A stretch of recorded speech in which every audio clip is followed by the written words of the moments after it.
Wrestling has gotten so bad that last night, SmackDown, the hater completely forgot to watch it. Eventually I realized, oh shit, SmackDown's on today, but it was too late. So I figured I'd watch it today. And unfortunately I did. But I guess it's fortunate for y'alls, because now I'm going to tell you my thoughts on it, and we're going to do it like we always do it. And that's segment by segment. Now, with that being said, I want to preface this entire review by saying that if this were an episode of SmackDown in the year 2000, 1999, 2001, etc., I would never miss this episode. You understand me? I would watch it 100% because SmackDown was must-see TV. Now, it ain't. So with that being said, the hater will review this episode, but I will point out to the fact that back in the day, the hater remembers the debut of SmackDown. My mom and I went to the mall and I got a pack of Pokemon cards. Opened that some bitch up. That pack is probably worth like $2,000 now if I still had it. I opened it up and I got a Venomoth, right? Then I turned on the TV because everything happened late and I was able to watch the main event. The return of Shawn Michaels as the fucking ref, Rock versus Triple H for the WWE title on SmackDown. So now let's compare that moment to what we saw on this week's SmackDown. Or hopefully what most people didn't see and are here to hear about to save some time for themselves. Cucks this. So the show starts out with a recap of Raw, right? The whole idea of the brand split is completely done. If there were a brand split, SmackDown should only be focusing on what happens on SmackDown. I understand once in a while, you kind of like do this thing, but it shouldn't be normal. It shouldn't be commonplace. If the shows are competing, why is Nick Aldis in kayfabe okay with SmackDown, wasting 5 minutes, let's say, of its runtime talking about Raw? Anyways, whatever, right? And also, why would they want to remind the world that their champion ain't shit? It was fucking weird. We learned that today we're going to get Jacob Fatu versus Drew. This match was announced last week, and now it's for the number one contendership for the WWE title, right? So obviously I'm thinking to myself, Drew's going to win, but stay tuned for more on that, cucks. After this, the Cuckster comes out. Basically, Nick Aldis comes out and says, we're going to have this match tonight, and the winner's going to face this guy, and Cody Rhodes comes out. Then Cody Rhodes says that, Seth has his own problems, but Cody's going to focus on SmackDown. And then he basically flat out says that the business on SmackDown is to sit down and watch the match that he's not in, right? He's there to watch a match. Wow, what an awesome champion, you know what I mean? I fucking hate this guy. Anyways, Cody Rhodes basically says the same shit that Nick Aldis says. He just explains to us the same thing again. So I hated this segment with a passion. After this, we have a backstage segment. The MFTs beat up Phoenix. For a second, the segment starts and I'm thinking to myself, what the hell? What's Dragon Lee doing here? I thought he was on Raw. Then afterwards, I'm like, oh, that's Rey Fenix. The MFTs beat him up backstage just to assert their dominance, right? Afterwards, it's Charlotte and Alexa Bliss versus Sol Ruka and Zarya, right? The match that they've been, I don't want to say building up for weeks because they haven't built it up. They've just kind of alluded to it for weeks. But nevertheless, it's a match that people would want to see because it's taken a prominent spot on the last several episodes of SmackDown one way or another. Now, I will say this, and I'm going to say it probably for the last time this year at least, right? Women's wrestling is complete garbage. And the fact of the matter is, all of us need to stop pretending completely that this is a viable form of entertainment. Charlotte, who is by far one of, if not the best women's wrestlers of all times, she cannot touch basically any male wrestler. She's not good enough to be compared to any male wrestler ever, right? And literally every male wrestler of all time is better than Charlotte. You know what I mean? She's botchy. She's been doing this for 15 years. She's botchy. She's uncoordinated. It's fucking embarrassing. The fact that WWE forces us and the culture forces us to watch this and pretend this is good is ridiculous. The standard needs to go up a little bit, motherfucks. Simple as that. This match was atrocious. I didn't see anything here that I'd ever want to see again. Charlotte Flair is done. It's over. She can do a moonsault, but everything she does is a fucking botch.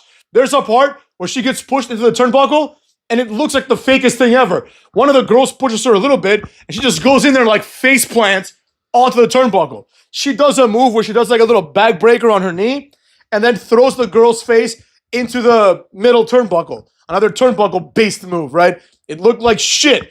Everything she did looked like shit. It's as simple as that. And quite frankly, I mean, there's nothing we can do about it at this point, but the reality is what the reality is. And that is that women's wrestling is basically a form of like, forced programming that nobody actually wants to see and that nobody actually likes. Like, the reality is that none of the women would be there in that company if they were men. They're not good enough. It's as simple as that. It's just like the NXT guys. You know what I mean? It's just like the NXT guys. If Obafemi hadn't thrown a shot put in college and been mediocre at that, like, because I actually looked it up, he was like mediocre in college. You know what I mean? He wasn't even good in college at the shot put, right? If he didn't do that, this guy would never make it to the WWE. It's as simple as that, right? All these mediocrities need to go away. But there is no bigger mediocrity than the women in wrestling. This is just embarrassing at this point. It's just stupid, motherfuckers. It's just dumb. We have these women who come out there, they don't know what the fuck they're doing. They're not good at it at all. And the fact is, these women have made careers out of this. Like, Charlotte Flair is probably a multi-millionaire by doing something poorly. Like, this shouldn't be allowed. You know what I mean? But whatever, I fucking hated this match. Nobody could have possibly liked it. For those that do give a shit, Blake Monroe appeared. She caused a distraction with Sol Ruca, and then Sol Ruca tapped out to the figure 8 leg lock. For what it was shit. If it was anything else, it would have been more shit. After this, we see Cody Rhodes walking backstage. He runs into Jacob Fatu. Cody, aka Stardust, motherfuckers, is like 3 inches taller than the guy that they tell us is a monster. Jacob Fatu, I'm gonna say this as well. Jacob Fatu, out of literally everyone that's been presented as a monster, right? Like, the former record was held by Umaga. When they presented Umaga as a monster, I'm like, this is just a fat guy. Like, you put him next to like MVP, and MVP is not like the biggest guy in the world, but like, you think to yourself, MVP would destroy this guy if he wanted to, probably, right? And Umaga was big, He was big, but he was a fat ass. Umaga looked like he never lifted a weight in his life. You know what I mean? Like, the vast majority of these Samoans, except for like Roman Reigns, they look like they never worked out. Anyways, Jacob Fatu is even worse. He's like this short, fat guy who they pretend, and he could do like a tope suicida. They pretend that he's like this big deal. You could literally take Ivar and give him the Jacob Fatu push, you'd have the same exact thing.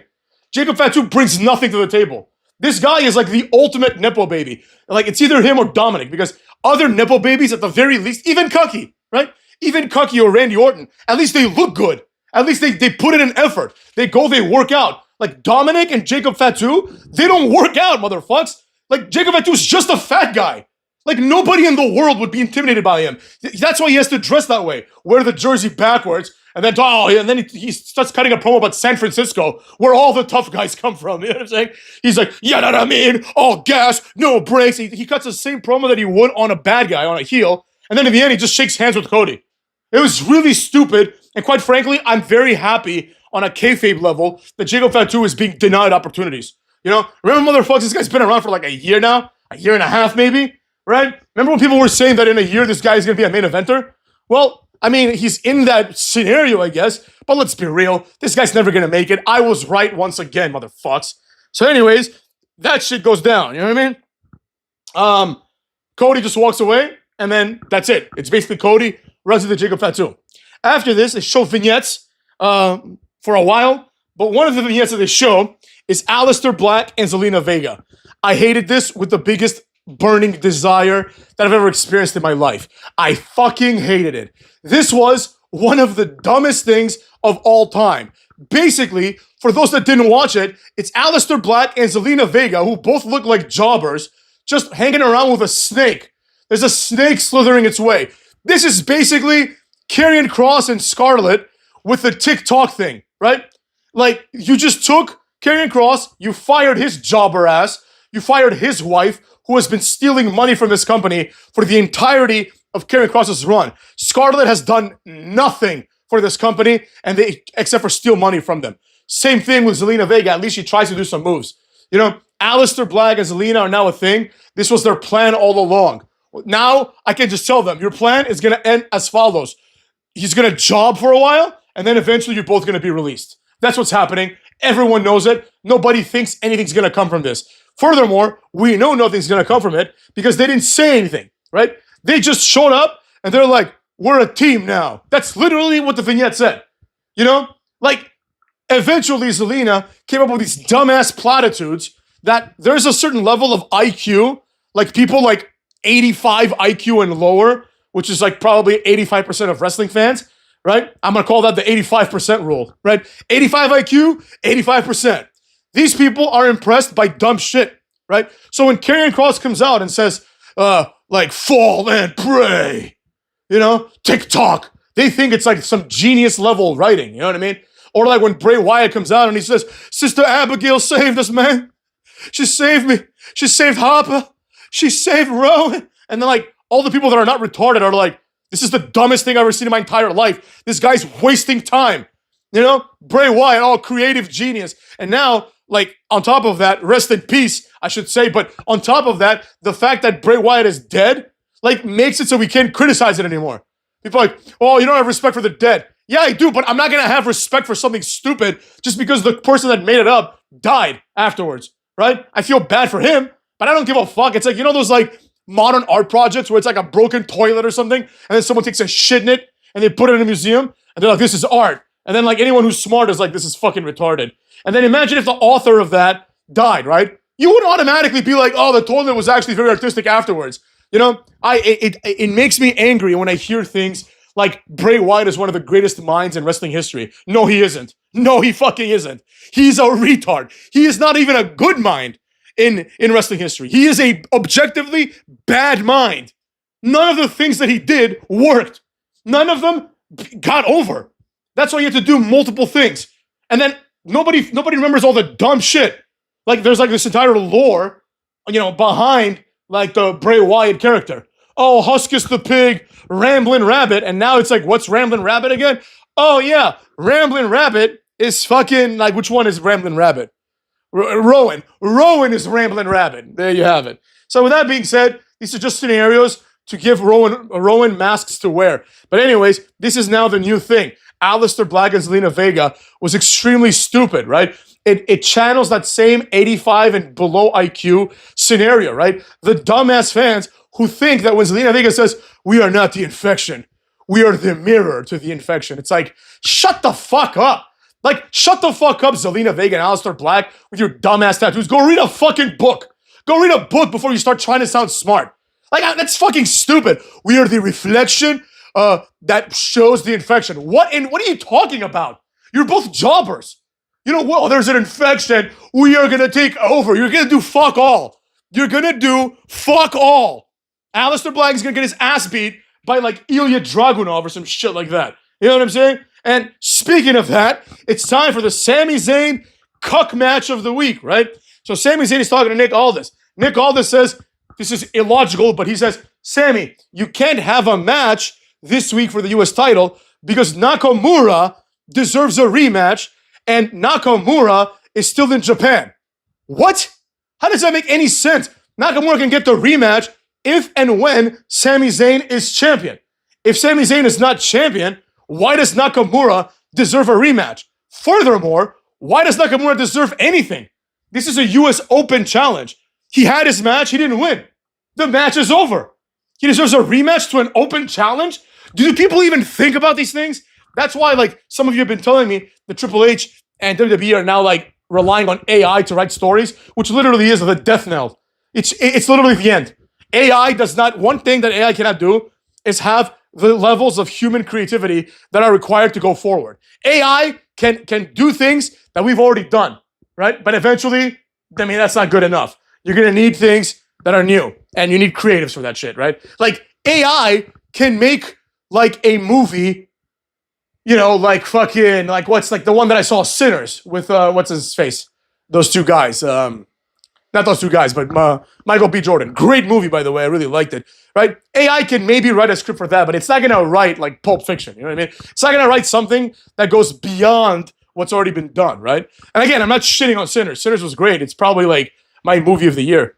Like, it was just a fantastic movie. I highly recommend it. Cooks. Anyways, after this, like, the bad writing continues because Sami Zayn says, I don't give a shit. I'm going to go and do the match anyways. And Nick Aldis, who's the boss, is left holding his balls. You know? Like, doesn't matter what Nick Aldis wants. Sami Zayn's gonna do it, cut, shut the fuck up. So Sami Zayn goes out there, and then as he's going out, The Miz appears by by Nick Aldis, and Nick Aldis says like, what? And then Miz is like, don't worry about it. And then Sami Zayn goes to the ring, The Miz comes out to challenge him. Melo attacks Miz from behind, and when he does this, you can just tell how small Melo is, right?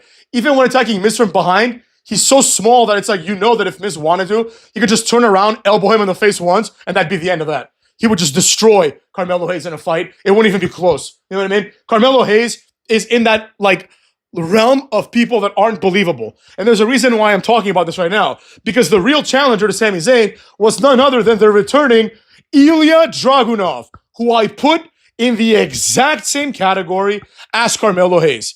They are exactly the same. There is nothing wrong with being Carmelo Hayes or being Ilya Dragunov. They are smaller guys, but they both look great in terms of their physiques.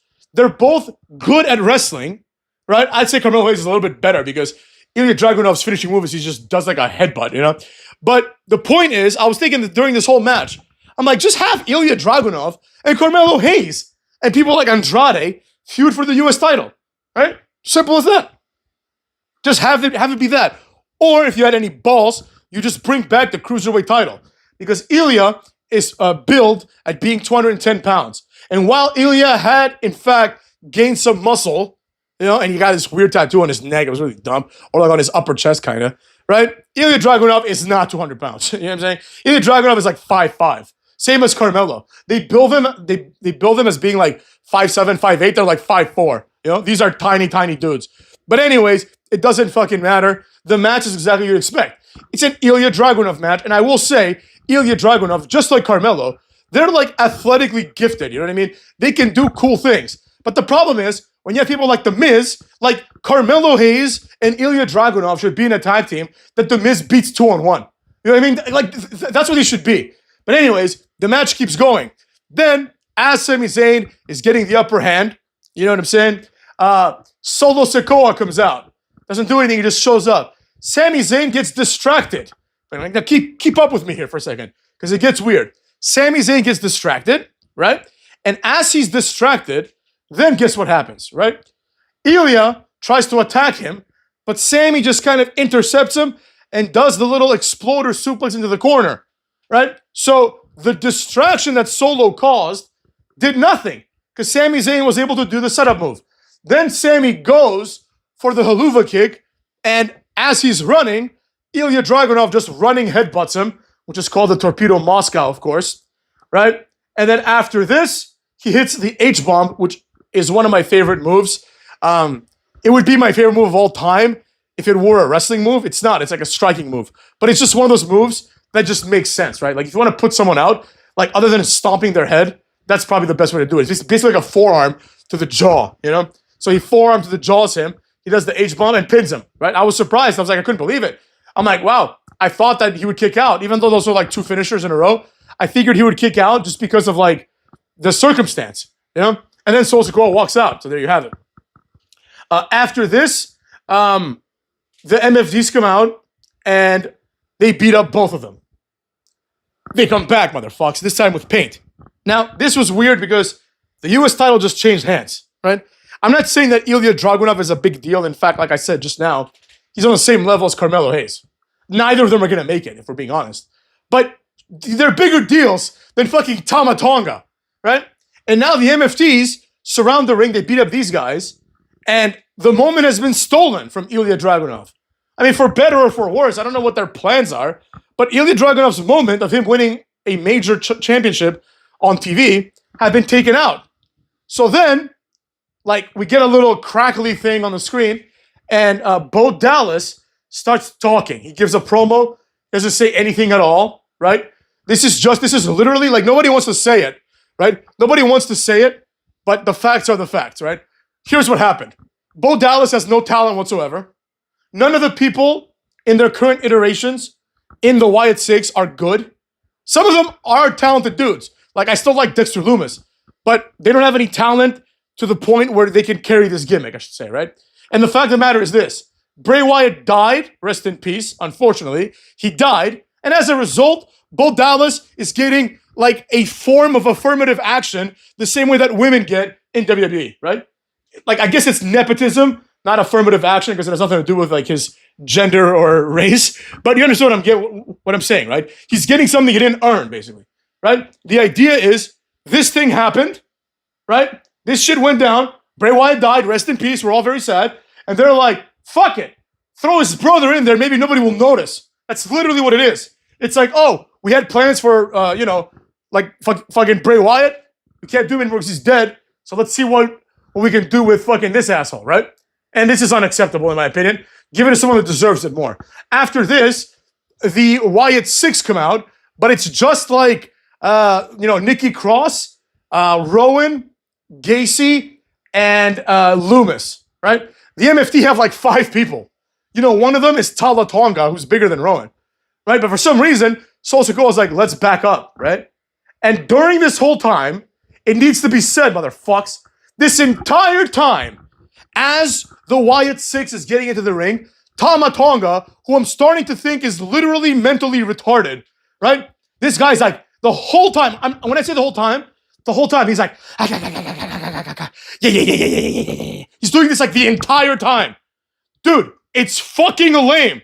This is what I said earlier, a few videos ago. When you walk around and you see some like retard, like by the bus stop, singing and dancing to himself or rapping as he's walking around, and people are just like, just leave him alone. Nobody goes to him and says, taps him on the shoulder and says, hey, what you're doing is fucking embarrassing. You're making an ass out of yourself, right? The same thing has happened to Tama Tonga. No one has said to him, hey man, when you go, when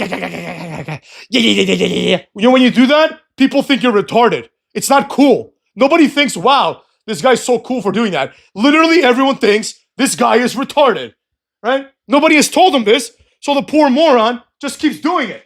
You know what I mean? That's how that goes down, right? They're wearing their paint, but they leave, which is weird. Why'd you put the paint on if you're not going to fight? Anyways, after this, it's time for fucking more vignettes, right? There's a lot of them. They all involve dumbass jobbers.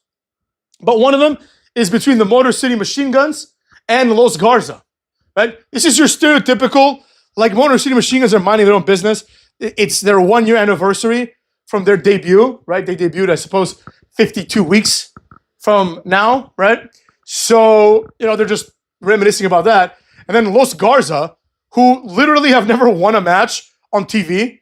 They may have won one, right? But they've won, like, let's just be generous. They've won, let's say, 5 matches in the last 10 years. You know what I mean? That's it. These guys come out with the arrogance of people that win consistently. I never understood how, like, gimmicks don't take this into account. Sometimes, very rarely they do. But it's like, Los Garza, Berto, and fucking Angel, they should never be smiling, let alone being arrogant. It's like, what do you have to be arrogant about? You're one of the worst wrestlers of all time. You know what I mean? In kayfabe, Los Garza are literally 2 of the worst wrestlers of all time. They are complete and abject failures. Not only based on their booking, but based on the booking around them. Like, they had Berto, they're like, Berto's going to be drafted in the first round, right? It would be like Greg Oden. Remember Greg Oden or Kwame Brown? Well, Kwame Brown has had like a long-ass career in the NBA. But Greg Oden, someone like that, right? A former number 1 pick going to like, I don't know, Kawhi Leonard, right? Who I don't think was a number 1 pick. Or Shaq. I don't think Shaq was a number 1 pick either. Going to someone like that, and obviously it's not like going to Shaq because obviously the Motor City Machine Guns are not Shaq. It'd be like them going to like, let's see, like Rudy Gay or someone like that, someone on that level, and being like, man, you ain't shit. I said, what do you mean I ain't shit?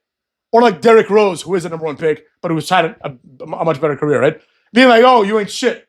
And someone's like, what do you mean I ain't shit? Like, dude, you're like literally the worst of all time. Like, you're one of the worst ever. Like, I don't understand why the put downs are allowed from the heels, because the heels, in this case, they straight up say it. Like, Berto says, he's like, you guys started off like very fast, and then you haven't done fuck until like, like basically your first month in the WWE was good, and then you've just been trading wins and losses. And then the Machine Guns say, all right, how about we wrestle you guys today, because you're the team who wrestled last year, which really goes to show how shitty Berto and Angel are. It's like last year they're in the same exact position as they are now, losing to the Motor City Machine Guns. Like, they've done nothing for a year. Oh, hater, they won the AAA titles. And in my opinion, that really goes to show how shitty AAA is. Like, the fact that Dominic Mysterio is the AAA champion means nothing, because the AAA tag team champions are a team that literally has won 5 matches in the last 10 years in WWE. Like, their entire careers, they've won 5 matches, they've lost like 300. You know? Like, and these people are capable of going to AAA and becoming tag team champions. So it's like, what hope does like El Hijo del Vikingo have against like Drew McIntyre? Like, Drew McIntyre would, in kayfabe and in real life, beat up everybody in AAA, like one by one. You know what I mean? He would just kick them all in the head, and that'd be the end of that. So I don't give a shit about AAA. What do you think of them apples? So then the match happens up in this bitch, and obviously Motor City Machine Guns win with the Skull and Crossbones, putting the record of Los Garza at approximately 2 wins and about 748 losses up in this bitch. So then it's time for the main event. But as the main event segment is starting, we learn that somebody has attacked Jacob Fatu, and they've thrown like a little scaffolding thing on top of him. So now I'm thinking it's only a matter of time before Jacob Fatu just brushes this off and goes out and wrestles, right? Because that's how he's been presented. And there's like blood coming out of his mouth, and he's got like teeth that have been knocked out, or so it looks like, right? Drew McIntyre goes to the ring, and he says that like Jacob Fatu has poor gum like hygiene. That's why he has bleeding gum disease, you know? And then he like laughs, he butchers his entire like line. The whole point was he was gonna say, talk about, you know, all gas, no brakes, and then presumably he was gonna say the opposite. He was gonna say, you know, that Jacob Fatu is no gas, all brakes. But instead he just says Jacob Fatu's like fucking catchphrase. He says, he's all gas, no brakes. And it's like, what? You're just saying his catchphrase, and he laughs awkwardly. So even the people like Drew McIntyre, who are supposed to be like the cream of the crop, and who honestly are the cream of the crop, they're all shit too. Let's not forget, the same way that Cucky was a jobber back when we had real stars, so was Drew. They were like 2 of the biggest jobbers of all time. Yeah? But that's life, Cucks. That's how it goes down. As a result of this, Nick Aldis comes out and says, Drew, if you had anything to do with this, like, oh, I'll show you, right? And then Drew McIntyre says, I have nothing to do with this. What the fuck's your problem? You know what I mean? How about, like, instead, you just congratulate me and make me the #1 contender? So before he can answer this, Cucky comes out in, like, a suit and jacket, right? And basically, it's really that simple. He comes out, and he's like, yo, what the fuck's up with this? Drew McIntyre did this. You want the match, Drew? Let's have it right now, right? So they go to have the match. So we think, right? Cody's in his street gear, but they're having like a brawl, but it's basically like a wrestling match, right? It's taking place in the ring. They're doing wrestling moves, you know? And then they go to the outside. Cody puts Drew on the fucking table, and he wants to like put him through a table. And then what happens is basically security comes out, and they stop Cody from doing this, revealing to us that this is not a match after all, right? During this brawl, the commentators were saying things like, is this a match? Is the WWE title on the line? And it got me thinking, it's like, why not just do that? Why not have it be for the WWE title and have Cody beat Drew, right? Or even better, pull an Ilya and have Drew beat Cody. But no, this was just a brawl. The fans didn't get the match that they were promised. They didn't get the resolution that they were promised. Nothing happened. The brawl ended. Cody takes a dive and hits like 5 security guards and Drew McIntyre. And then ultimately, the brawl ends with Cody winning, right? That's it. Wasn't good at all. If this had become a legitimate world title match, I think it would have been a pretty good episode. But that's not what happened, Cucks. So with that being said, we got to judge it for what it is. And what it was complete shit. So with that being said, take care of yourselves and go fuck your own asses, cuckwads.